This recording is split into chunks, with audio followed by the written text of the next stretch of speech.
went to the March for Life in Edmonton this week, and if you didn't hear about the largest annual protest in Edmonton, you can thank the mainstream media for just pretending that 3,000 people on the steps of the legislature don't matter at all.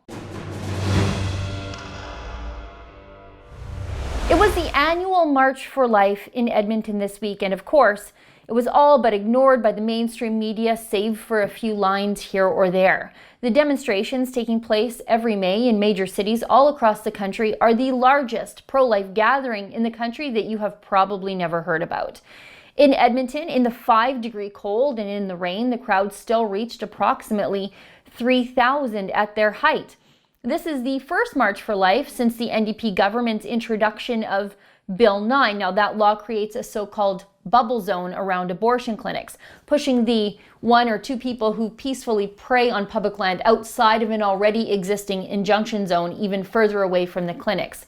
It's basically a censorship zone based on the lie that the pro-life movement is breaking that injunction zone en masse, that the pro-life movement is being threatening and harassing when that isn't the case. And even more horrifying, the government has never produced 1 ounce of evidence to support the need for the new law. They just limited human rights because they felt like limiting the rights of pro-lifers. No reasoning or proof of necessity was needed. It's unreal. I did a story about the fake news around Bill 9 about a week ago. You really should check it out.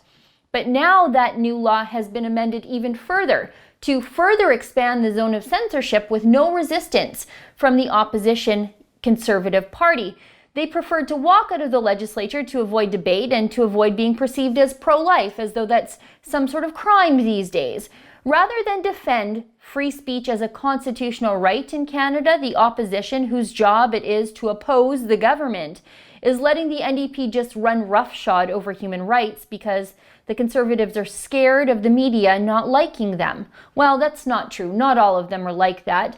Independent Conservative MLA Derek Fildebrandt has voted against Bill 9 as an attack on free speech, and 3 UCP MLAs did attend the March for Life: Mark Smith, Wes Taylor, and Scott Sear. I can just imagine how that went over in caucus for them, can't you? But good on these fellas for following their conscience and having the guts to show up. That's still a right here in Canada for now. But now about the March for Life. It was huge. The march took 9 full minutes to get past me as it left the legislature and headed into downtown Edmonton. 9 full minutes of people just streaming past me. By the way, the March for Life is family friendly. Actually, it's all about family. There are no graphic signs, no swear words, no graphic imagery is allowed. And this, according to the mainstream media, was not worth the same level of coverage as the Women's March. You remember the Women's March. It had about the same, if not less, attendees, but was more vulgar, profane, and graphic, and you know what? Violent. It was violent too. You need proof? According to the priorities of the Edmonton Journal, the 3,000 folks gathered together in peaceful prayer, song, and demonstration weren't really as noteworthy as the 6, not 10 as reported, but the 6 anti-life science fiction live-action role players who came out to represent the pro-choice movement. The Journal devoted the bulk of their coverage of the pro-life march to a group called the Edmonton Handmaids, who for some reason think that if you believe, as I do, that life begins at conception, that you somehow hate women and want to turn them into baby-making sex slaves or something, like the dystopian future depicted in the science fiction novel and now feminist cult TV series, The Handmaid's Tale. No reportage, though, on the shameful anti-Christian, anti-Jewish signage the Edmonton Handmaids displayed, though. You see that sign there? It is absolutely anti-Christian and anti-Semitic bigotry, but that's their right to hold it up. And I'm glad they had that sign. It reveals the handmaids for the bigots that they are. And the handmaids, they weren't scolded or attacked or harassed for their insult, despite what the Notley government would have everyone believe about the pro-life movement in Alberta. And you know what else? The handmaids weren't called out by the mainstream media for their bigotry either. Try holding up a sign critical of Mohammed at a mosque, you low-hanging trolls. Go protest the treatment of women in the Muslim world. Let me know how that one goes. Anyway, I'm going to come back to the handmaids in a minute here because I'm actually really glad they showed up. But first, I want to show you what some of the marchers had to say to me. They had a lot of things they wanted to talk to me about. Here. We have thousands of people across Canada marching in favor of protecting preborn life, and a handful of counter-protesters show up in every city, and yet they almost get equal coverage to the thousands of people who are there to support the pro-life message.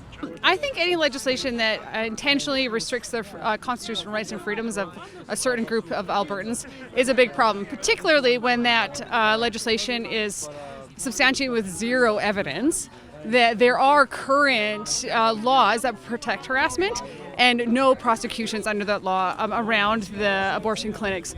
So it's false. It's false statements, and really concerning that false statements would justify that kind of extreme measure. I feel it's real important to stand up for those who have no voice and try to give hope to those families that feel that there is no hope in this kind of situation.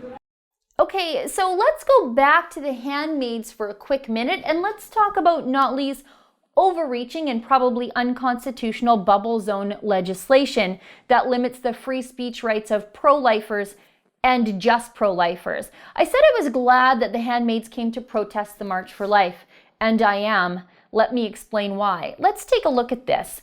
This is how the pro-lifers responded to the handmaids coming to call their God a murderer and then troll for attention like a bunch of spoiled children.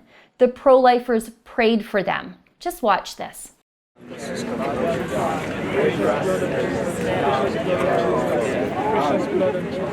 be to God, and to God, and to the Holy Spirit, as it was in the beginning, now and forever.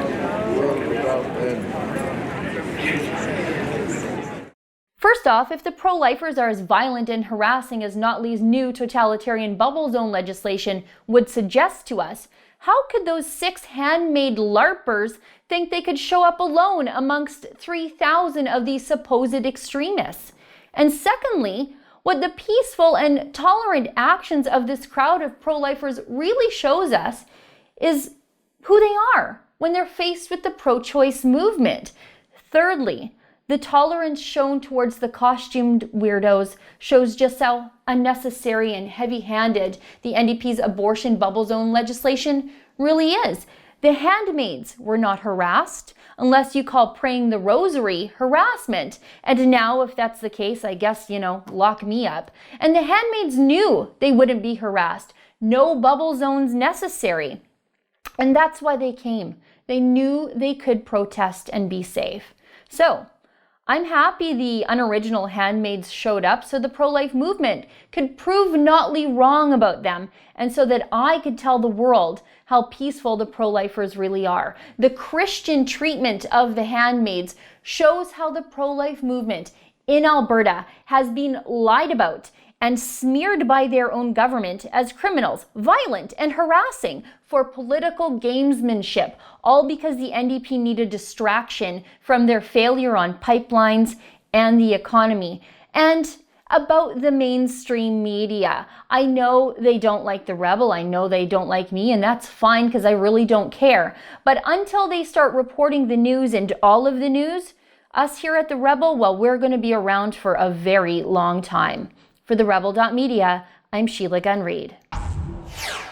That violence that I mentioned today in my video that took place at the Edmonton Women's March, well, it was committed against me by a male feminist named Dion Buse. After being failed by the criminal justice system, I sued Dion Buse in civil court, and I won, but it cost us at the Rebel $36,000 to set the record straight. If you can help cover our legal costs, I'd appreciate that. If you can, go to dionbuse.com.